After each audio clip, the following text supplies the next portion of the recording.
సమూయేలు రెండవ గ్రంథము 23వ అధ్యాయం. దావీదు రచించిన చివరి మాటలు ఇవే. యెషయి కుమారుడగు దావీదు పలికిన దేవోక్తి ఇదే.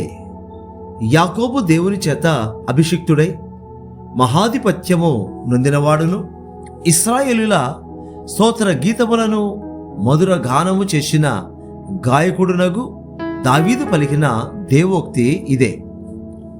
యెహోవా ఆత్మ నా ద్వారా పలుకుచున్నాడు, ఆయన వాక్కు నా నోట ఉన్నది.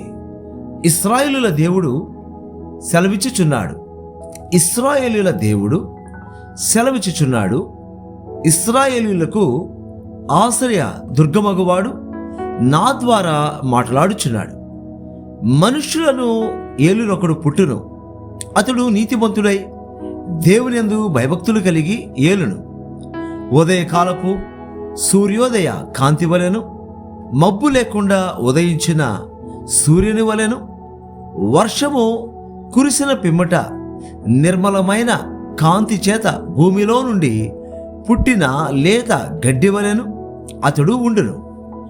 నా సంతతి వారు దేవుని దృష్టికి అనుకూలురే గదా. ఆయన నాతో నిత్య నిబంధన చేసి ఉన్నాడు. ఆయన నిబంధన సర్వ సంపూర్ణమైన నిబంధనే, అది స్థిరమాయను. దేవునికి పూర్ణానుకూలము అది. నాకు అనుగ్రహింపబడిన రక్షణార్థమైనది. నిత్యముగా ఆయన దానిని నెరవేర్చను. ఒకడు ముండ్లను చేత పట్టుకొనుటకు భయపడినట్లు దుర్మార్గులు విసర్జింపబడుదురు. ముండ్లను పట్టుకొనువాడు ఇనుప పనిముట్టునైనను బల్లెపు కోలనైనను వినియోగించును గదా. మనుషులు వాటిలో దేనిని విడువక అంతయు ఉన్న చోటనే కాల్చివేదురు. దావీదు అనుచరులలో బలాఢ్యులు ఎవరనగా యోషే, బెషెబెతను, ముఖ్యుడగు తమ్మోనీయుడు. అతడు ఒక యుద్ధములో 800 మందిని హతము చేశారు. ఇతని తరువాతి వాడు అహోహీయుడైన దోదో కుమారుడైన ఎలియాజరు. ఇతడు దావీదు ముగ్గురు బలాఢ్యులలో ఒకడు. యుద్ధమునకు కూడి వచ్చిన ఫిలిస్తీయులు ఇశ్రాయేలీయులను తిరస్కరించి ఢీకొని వచ్చినప్పుడు ఇశ్రాయేలీయులు వెళ్ళిపోగా ఇతడు లేచి చేయి తిమ్మిరిగొని కత్తి దానికి అంటుకొని పోవు వరకు ఫిలిస్తీయులను హతము చేయుచు వచ్చెను. ఆ దినమున యెహోవా ఇశ్రాయేలులకు గొప్ప రక్షణ కలుగజేశాను. దోపుడు సొమ్ము పట్టుకొనుటకు మాత్రము జనులు అతని వెనుక వచ్చిరి.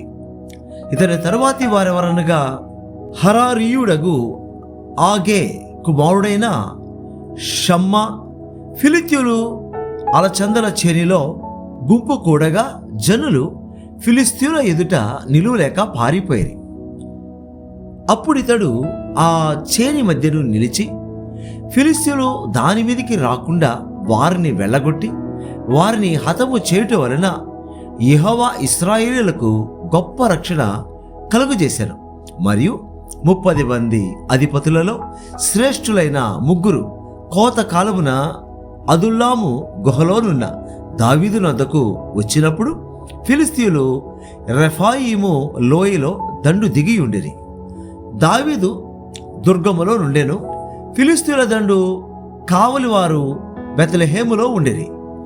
దావీదు బెత్లెహేము గవిని దగ్గరనున్న బావి నీళ్లు ఎవడైనా నాకు తెచ్చి ఇచ్చిన ఎడల ఎంతో సంతోషించేదనని అది కారుతో పలుకగా ఆ ముగ్గురు బలాఢ్యులు ఫిలిస్తీయుల దండు కావలి వారిని ఓడించి దారి చేసుకొని పోయి బెత్లెహేము గవిని దగ్గరనున్న బావి నీళ్లు చేది దావీదు నద్దకు తీసుకొని వచ్చిరి.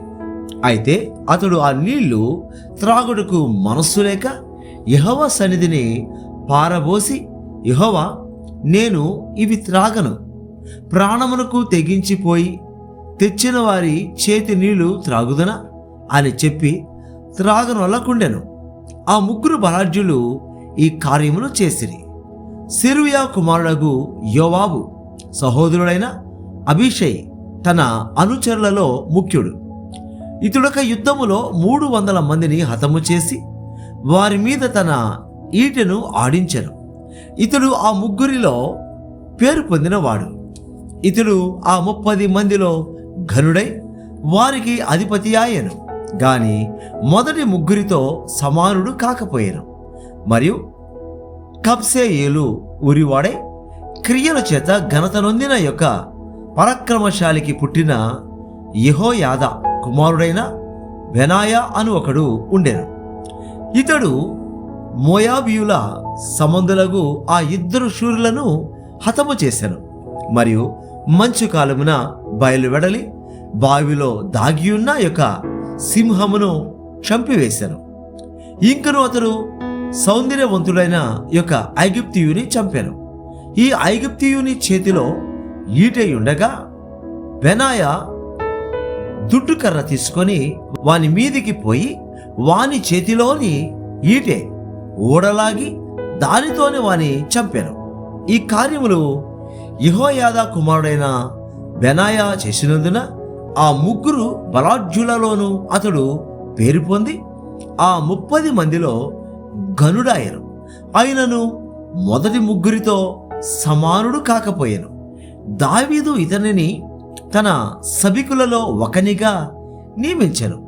ఆ 30 మంది ఎవరనగా యోవాబు సహోదరుడైన అషాహేలు, బెత్లెహేమీయుడగు దోదో కుమారుడగు ఎల్హానాను, హరోదీయుడైన షమ్మా, హరోదీయుడైన ఎలీకా, పత్యుడైన హేలెస్సు, తెకోవ్యుడగు ఇక్కేషు కుమారుడైన ఈరా, అనాతోతీయుడైన అబియెజరు, హుషాతీయుడైన మెబున్నయి, అహోహీయుడైన సల్మోను, నెటోపాతీయుడైన మహరై, నెటోపాతీయుడైన భయానాకు పుట్టిన హేలెబు, బెన్యామినీయుల గిబియాలో పుట్టిన రీబై కుమారుడైన ఇత్తయి, పరాతోనీయుడైన బెనాయా, గాయషు ఏళ్ల నడుమ నివసించు హిద్దయి, అర్బాతీయుడైన అబియల్బోను,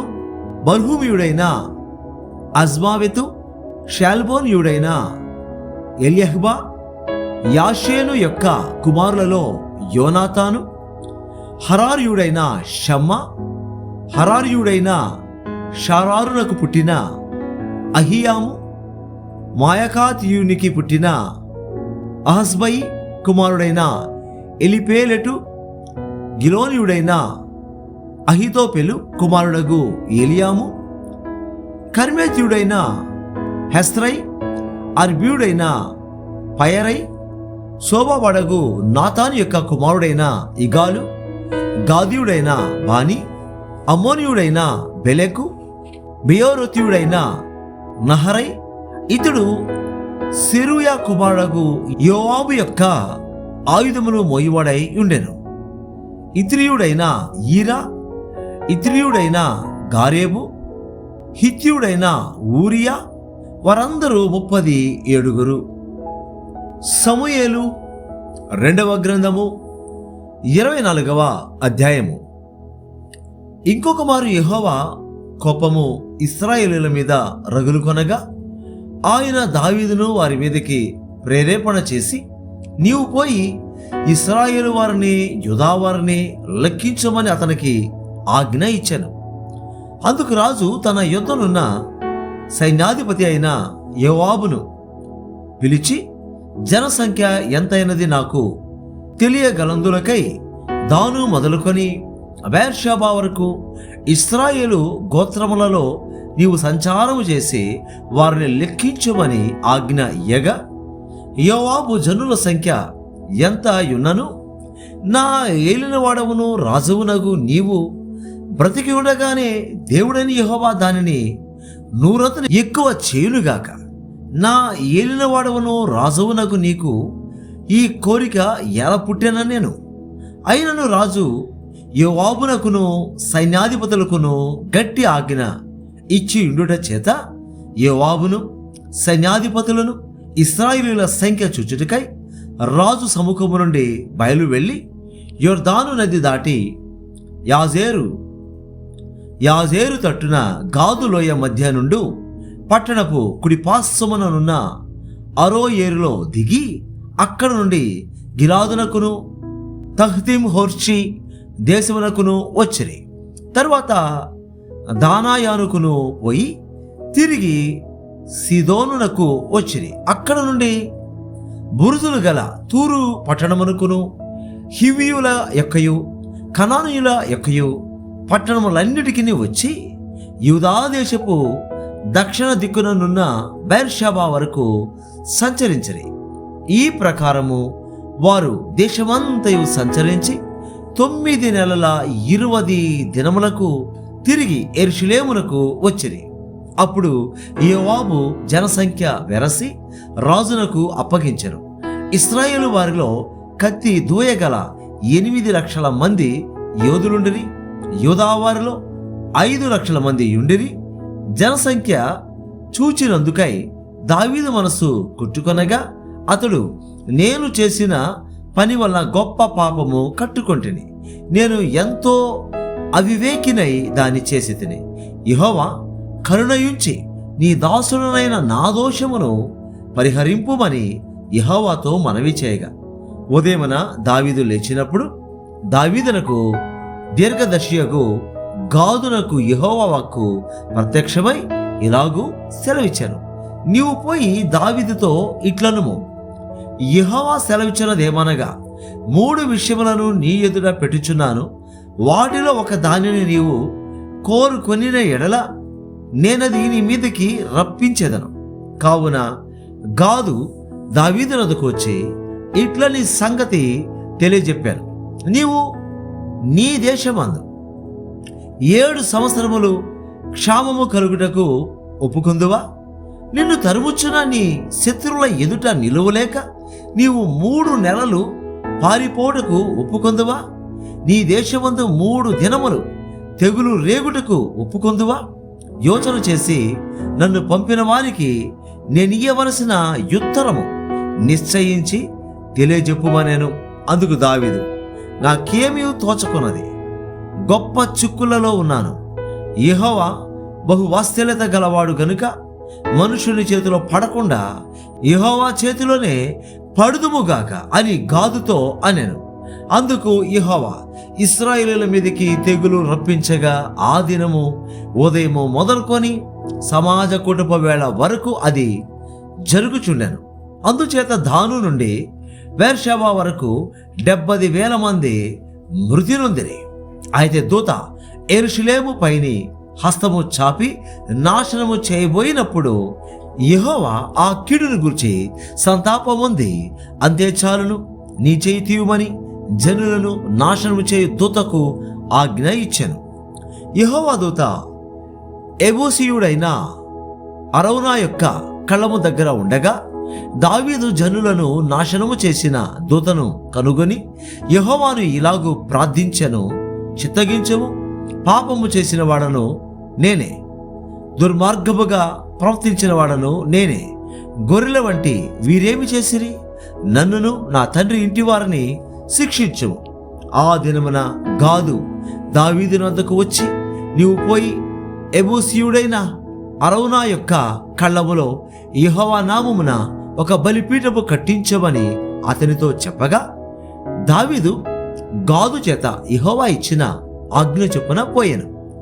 అరౌనా రాజును అతని సేవకులను తన దాపునకు వచ్చుట చూచి బయలుదేరి రాజునకు సాష్టాంగ నమస్కారము చేసి, నా ఏలినవాడవును రాజువునకు నీవు నీ దాసుడునైన నా యొద్దకు వచ్చిన నిమిత్తమేమని అడుగగా, దావీదు, ఈ తెగులు మనుషులకు తగలకుండా నిలిచిపోవునట్లు యెహోవా నామమున ఒక బలిపీఠము కట్టించుటకై నీ యొద్ద ఈ కళ్ళమును కొనవలెనని వచ్చితిన నేను.